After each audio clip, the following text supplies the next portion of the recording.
गजब टाइमिंग है Covishield narrative का। रोटी तो सभी खाते हैं, गेहूं के आटे वाली रोटी। दिन में 4-8 रोटी तो खाते ही होंगे। कितने सालों से खा ही रहे हैं, आगे भी खाते ही रहेंगे। कभी सोचा है गेहूं के आटे से बनी रोटी खाने के क्या साइड इफेक्ट्स होते हैं?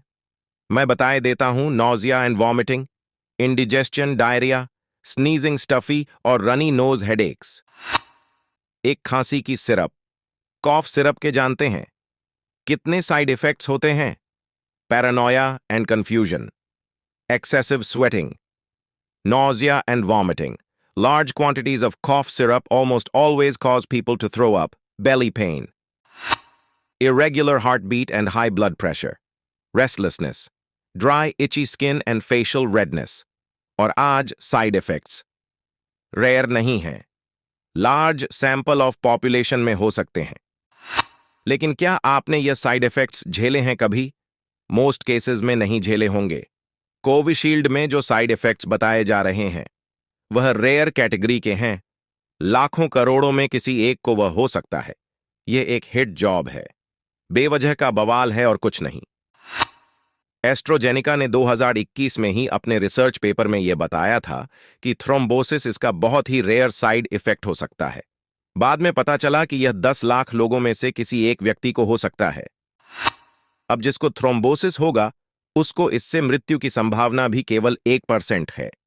अर्थात इस वैक्सीन को यदि 10 करोड़ लोगों को दिया जाए तो किसी एक व्यक्ति में मृत्यु की संभावना बनेगी, जबकि कोरोना से मृत्यु की संभावना अपने आप 2-3% थी, अर्थात 100 में से 2-3 व्यक्ति की।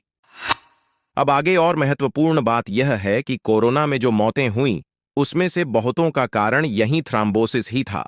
अतः 10 करोड़ में से एक घटने वाली घटना से डरकर उस घटना को आमंत्रण देना जिससे 100 में से 2 लोगों की मृत्यु हो सकती है, स्पष्ट करता है कि यह बुद्धि का राहुल गांधीकरण है। कोविशील्ड की इफेक्टिविटी बाद में लगभग 90% साबित हुई। अतः अंध विरोध के चलते उस चीज का विरोध करना जिसने मानवता की इतनी बड़ी सेवा की, निकृष्टता है। ब्लड कैंसर में बोन मैरो ट्रांसप्लांट के दौरान ही 5-10% मरीजों की मृत्यु कैंसर के बजाय केवल उस प्रक्रिया से हो जाती है। बावजूद इसके पिछले 4 दशक से यह पहली चॉइस है। कभी किसी ने नहीं कहा कि यह इलाज लोगों को मार रहा है, क्योंकि किसी भी दवा, इलाज और इंटरवेंशन को समग्रता से देखा जाता है। यह देखा जाता है कि नेट इससे मानवता बच रही है या नहीं। इस हिसाब से मानवता को कोविशील्ड के आविष्कारकों का धन्यवाद देना चाहिए। So chill and thank Mahadev. After June 4th, this issue will die, just like any scandal, etc.